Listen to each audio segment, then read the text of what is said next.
the Chase Thomas Podcast, for people who have nothing but time to kill. This year, because I think they played well enough to win all 8 games and probably well enough to win another game or 2. I agree. Final 2 here for you tonight, Brent. How would Nico, because it hasn't been announced, we still don't know what's going to happen with Milton in the bowl game against Iowa as of this recording. How would Nico starting the bowl game be more instructive for us than Milton starting the bowl game last year against Clemson? How would it be more instructive going into 2024? What do you mean by instructive? In terms of because you remember the hype machine, Milton had a couple bombs to Squirrel and Rommel, and there was just a lot. The hype machine just took over, and you and I talked about it. Where I looked at it, I was like, he was okay. He was okay. There was a lot of 3 and outs. He took some bad sacks. I mean, the people saw the highlights, the 9-minute YouTube highlights, and I'm like, I watched that game. It was all right. It wasn't what we saw with Hendon Hooker by any means. I don't know. Do you look at it? But the difference, I think, too, is he was just a lot older. And Nico, this will be your first test, and he's a lot younger, and he can grow. But I just, in terms of instructive in that regard, do you think we can really pull a lot of hype and a lot from what Tennessee throws out if it is Nico? Well, I think there's going to be hype with Nico whether he plays or he doesn't play, and I say that just because everybody needs a summer storyline, right? He was the number 1 ranked player in the country by On3 coming out of high school. This is a quarterback friendly offense. You can pull a clip here and there in the limited time that he played this year and say, boy, he's a great fit. He's a better fit. He runs it. Look what he did here, his awareness, those types of things. I mean, the hype is going to be there regardless. I do think that if he got a large sample size in the bowl game, it would give some evidence to the hype a little bit more. Maybe it tempers it a little bit if he doesn't play great, which would cause a gnashing of the teeth the other way, right? Don't have a backup quarterback. What in the world are you doing? Why didn't you get somebody out of the portal, et cetera, et cetera? If he plays really well, and we're to put up real numbers and look good and the offense is humming up and down the field, then the hype's going to go, even crazier than what it's been.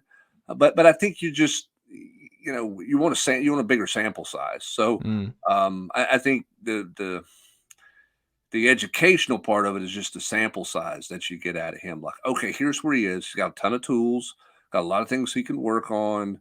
And, how does he develop those in the off season? With Joe, it was, all right, he had a month to get ready for Clemson. They beat Clemson, and he made a couple of – he didn't overthrow anybody. He made a couple of really big-time arm throws in the end zone. He's played a bunch of football. He knows what he's doing. Man, we're not going to miss a beat. Yeah.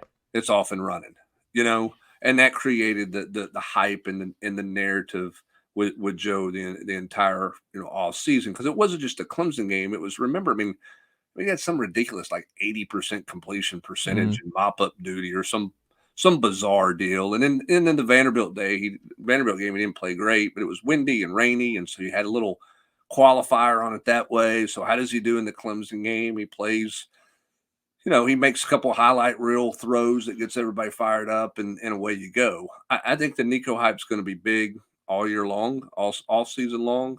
But I think everybody would like to see with their own eyes some evidence to be around that hype rather than just kind of the blind hype that it will be if he does not play or does not play very much in this game. And it's a great defense, one of the best defensive coordinators in the sport. I think if he was able to show out against that kind of competition going into next year, I think that'd be huge. And I do wonder, because I just want to see him with the first team. And I understand it's not the same first team we've seen all year, but it's still Romel's playing, right? Ramel Keaton's going to play no Jabari or Jalen, but you're still going to have Dylan Sampson. You're still going to have a lot of bodies. Still a lot of the key offensive linemen will be playing. There's still a lot of first team guys who will be playing, or talented guys with Nico who will be around next year. I think it's going to be a lot more interesting to pull from this one than what we got from Joe a year ago. And I'm going to be more attuned to what's happening. And I also wonder too, Heupel kind of needs Nico to flat. You kind of, for just how much of a struggle this year was pull on offense week in, week out, fans just getting antsy. As someone who was in the building, and on the general's quarters and watching it, just the infighting over Joe and the offense and the blame game and where it lied, and just how frustrating it was. Heupel's worst offensive year in his coaching career. If Nico comes in and he flashes against a good defense like Iowa, and they put up points, and the offense doesn't really have those lulls, we're throwing over the middle of the field again, and there is just a difference with Nico, and it kind of reminds you more of Hendon. Then you feel really good going, and you just have that good feeling going into next year where you're like, okay, that was a blip. We got through the blip, and the Nico stuff is we're going to get back on track, I think. Yeah. I mean, I think that's right. And I think there was enough evidence with Joe for a lot of the fans out there that they wondered if the Clemson game was more of a blip on the radar screen or if Joe had really turned the corner. Some people bought that he had really turned the corner, and a lot of national media bought that were buying Joe stock. There were still some other people who were like, one game, he had a month to get ready for it. What does he do over multiple weeks? That type thing. Yeah. I think with Nico, the question, if he gets to play, I think the question is, what does the tempo look like? Do they look not as efficient, not as productive? Because I think that's unrealistic, because Jalen Hyde's not running around out there, and Hendon Hooker's not, in year 2 of the offense, making it sing like it was. But are they playing faster? Or do they look more like what they were looking like in 22? Not as productive, but does it look that way? Because this offense didn't look that way this year. They didn't play fast. They didn't go with crazy tempo. Can they get back to some of that stuff? And for the Tennessee fans that did watch South Florida, they saw some of that tempo stuff. And Alex Golesh took that from Josh Heupel. That wasn't Alex Golesh bringing it to Josh Heupel, but you look at the third touchdown, I think, that South Florida scored, it was a tempo touchdown, because Syracuse was struggling to get lined up, and bam, they threw it over to safety's head. Yeah. And tempo was the reason they scored. It wasn't the play call. It was the fact that tempo got them into that play call so fast. So can Tennessee get back to some of that stuff? Because I do think that had some limitations on this offense this past year. And fans miss it. Like, it was it was jarring. You just kept waiting for it, and you're like, this isn't coming. Like, it's like, the tempo is not coming with this group, and it was tough. Final thing here, Brent. I don't know how much you've been looking at just what the 2024 depth chart is going to look like with Tennessee. We got a long way to go before we finalize that. But something that stands out to me, and I don't know if this is too pessimistic about the 24 class, because I think it's going to be good. I think Tennessee will bounce back offensively. I think it's going to be fine. And I like the schedule a lot for Tennessee. That being said, it's year 4, and with what they're losing in the portal, guys just moving on in general, I think the secondary is the least talented it's been in the 4 years that Josh Heupel's been here, especially the safety spot. Safety and star, we're looking at a weak group. And I don't know, I'm not sounding the alarm bells, but there is a lot, like the transfer guys, it's funny because it's like, oh, like we got some bodies. All right, Danico was it wasn't like Danico was a bad player. It wasn't like Gabe Judy-Lawley was not a kind of a big hit. Like Gabe Judy-Lawley was maybe your most consistent corner for the full season this past year, and really came into his own those last few weeks. Ricky Gibson, I like a lot. I'm excited to see what he looks like. McCoy, though, starts true freshman. Very different going from Oregon State to Tennessee. We'll see how he translates. Look, we'll see.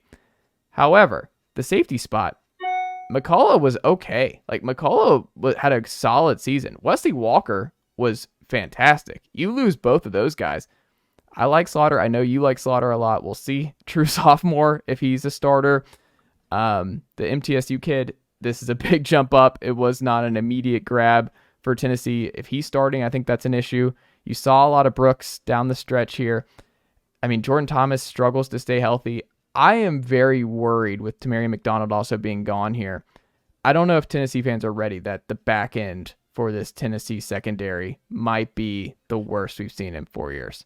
Is that too alarmist for you, or do you think they are going to have real talent and depth problems in that back end for next year? I mean, I think you've got some depth concerns, and you've got to have some young guys who come to the forefront. I think from a speed standpoint and athleticism standpoint, I think they got a chance to be more athletic if they can stay healthy. That secondary took a turn when Kamal Hadden went out and Mm. didn't return. I mean, he was playing the best of anybody. It's hard to judge Slaughter this past year because, I mean, the turf toe thing with his foot was a real problem Mm. that he trudged through. And I'm still not convinced corner was his best position. I think he could have been a more effective guy at safety than ultimately at corner. So we'll see. You're just young. I mean, we're talking about guys who, Christian Conyer, I think, has got talent. I think Jordan Matthews has got talent. Go. Nicely done, nephew. The Chase Thomas podcast. Hell yeah.